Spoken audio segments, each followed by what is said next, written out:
بسم الله الرحمن الرحيم. الرحمن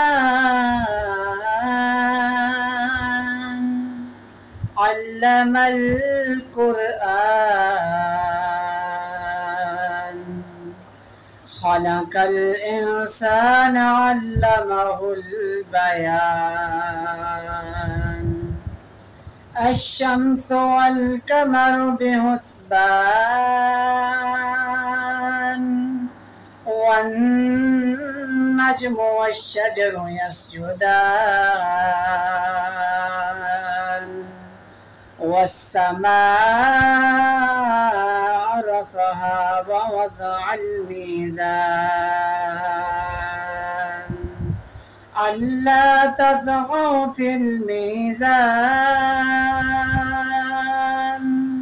وأقيموا الوزن بالقسط ولا تخسروا الميزان.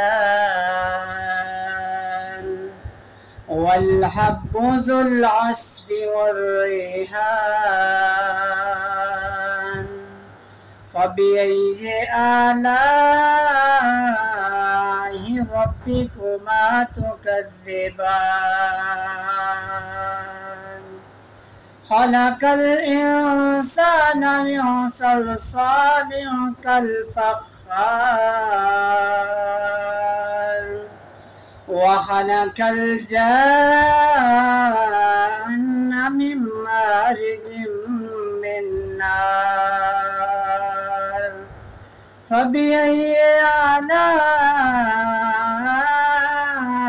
ربكما تكذبان.